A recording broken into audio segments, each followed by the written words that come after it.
Good evening, Facebook, YouTube, Dailymotion, and Twitter. This is Rich again, back for your third and final video blog of the night for Monday, February 9th, 2015, around 8:21 p.m. in Billerica, Massachusetts. Still snowing out. Continuing to snow. Tomorrow is supposed to be sunny, but lots of delays and cancellations for schools. No MBTA, commuter rail, or subway service in Boston. Limited bus schedule because they have to clear the tracks for all the snow. The governor of Massachusetts, Charlie Baker, says the MBTA in the snowstorms performance is unacceptable. What I agree with that. And some news to report. Sad news to report in the world of pro football. NFL Films founder Ed Sabo passed away at the age of 98 today. And also, WWE has announced that Rikishi is going to go into the Hall of Fame in 2015.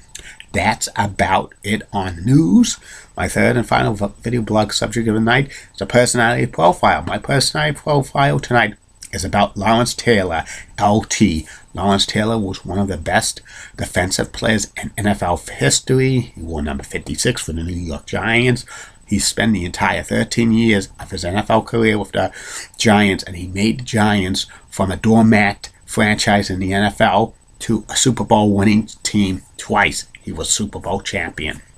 Lawrence Taylor was born and he grew up in Williamsburg, Virginia.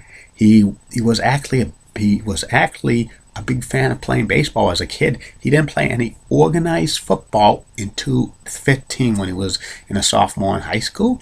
And junior and senior year, he played high school football as a defensive tackle. And he was recruited by a few colleges. And he was recruited by North Carolina Tar Heels. And he wore number 98. And then he switched from a defensive tackle to a linebacker. He was a very good linebacker. Senior year, he was an All-American, and he was the 1980 ACC Player of the Year. And a lot of people were picking Lawrence Taylor to be a top draft pick in the NFL draft in 1981. The New York Football Giants drafted Lawrence Taylor in the first round, second overall pick in 1981. The Giants were one of the worst teams in football for many years prior. And Lawrence Taylor was a cornerstone for the franchise. And for the next 13 years, he was probably the biggest star football player in New York. He was a 10-time Pro Bowler, a 10-time All-Pro. He was an NFL MVP in 1986. He was a sacks leader in that same year, 1986. 3 times he was NFL Defensive Player of the Year. He was named to the All-80s NFL team.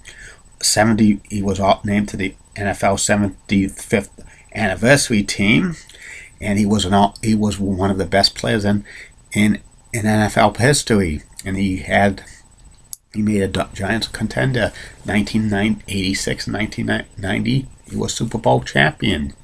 He has 2 Super Bowl rings. But Lawrence Taylor had problems with substance abuse. He got in a lot of trouble with the NFL. He avoided a suspension one time in 1987. He actually kind of flunked the test, but he made a deal with the NFL officials saying he kept it quiet, but the NFL official says, don't screw up again or you're going to be suspended. Eventually he screwed up and he got suspended for a while. And Lawrence Taylor's career in the NFL ended in 1993. 1,088 tackles, 122 sacks, and 9 interceptions.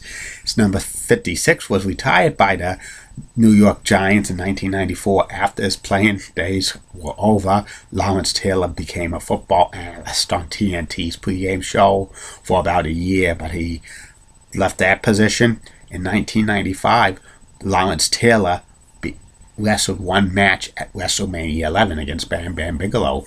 The storyline started in the WWE Royal Rumble when Lawrence Taylor was a fan sitting in the front row. He was a guest of Big Daddy Cool Diesel, who was the WWE champion at the time.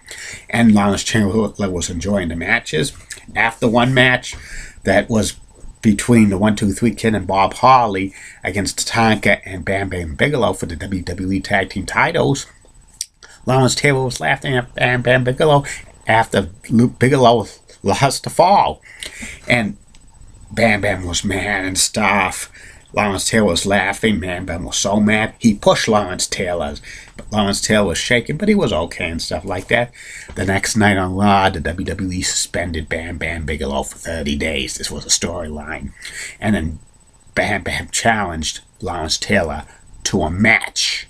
But Lawrence Taylor's legal team says they didn't want to wrestle and they were going to take legal threats and stuff like that. This was all a storyline just to get Lawrence Taylor in the ring for WrestleMania 11.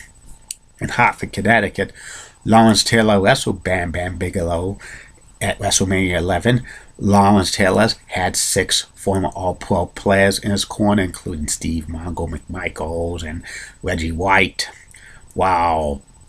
Bam Bam Bigelow had the $1 Million Man Ted DiBiase and the $1 Million Corporation in his corner. And Lawrence Taylor beat Bam Bam Bigelow in that match at WrestleMania 11. It was the main event. It was a decent match. Lawrence Taylor had some good wrestling skills, and I thought he could have made a decent career wrestling in WWE.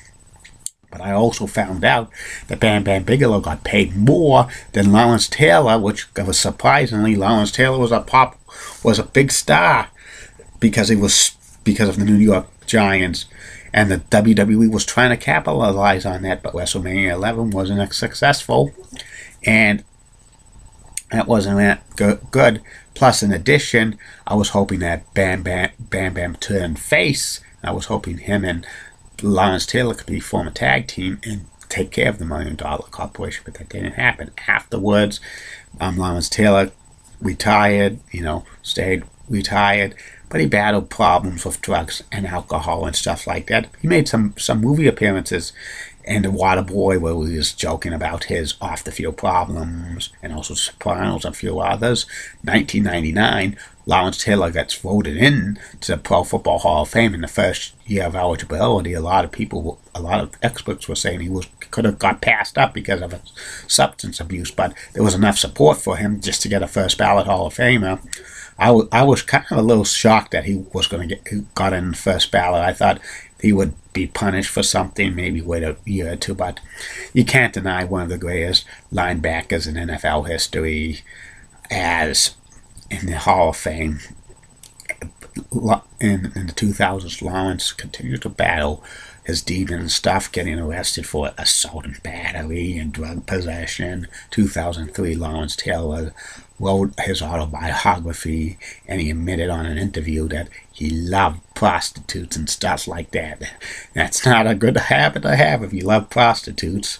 And Lawrence had several failed marriages and stuff. He was kind of estranged from his kids for a while, but he eventually mended fences with him. 2011, Lawrence Taylor gets arrested once again for having sex with an underage prostitute, 16 years old.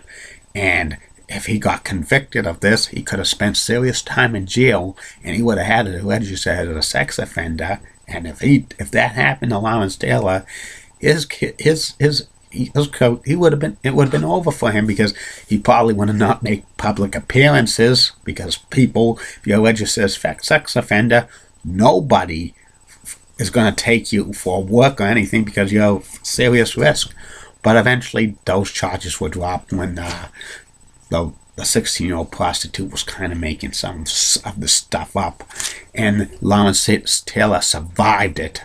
And in a 2013 documentary about Lawrence Taylor's life on Showtime, which was a pretty good documentary, a couple of his former teammates from the New York Giants says Lawrence Taylor, with that incident with him having sex with an underage prostitute, he basically survived an atomic bomb, because they said if he got convicted in that, he would have basically been done anywhere, and he survived that. And Lawrence still makes appearances here and there and everywhere. He's trying to get a better thing. Some people have their demons, and the drugs is Lawrence Taylor's demons, but he's trying to clean up his life. They also showed in that documentary that he gave away his daughter when she got married, which was a pretty good story because they weren't talking for a while, but it was a pretty good story. Great documentary. Check it out if you have Showtime on demand. I think they play it once in a while. That's about it on Lawrence Taylor. Be back, Facebook friends, YouTube followers, Daily Motion followers, Twitter followers. 3 more video blogs coming tomorrow. First video blog will be the top 10 greatest sports radio talk show host ever. Second video blog, be a surprise, will be my final Facebook status. And the third and final video blog of the night will be about Oscar Robinson. And one more thing, I am a Julie Broughton guy. Have a good night, Facebook friends, YouTube followers, Daily Motion, Twitter. See you tomorrow.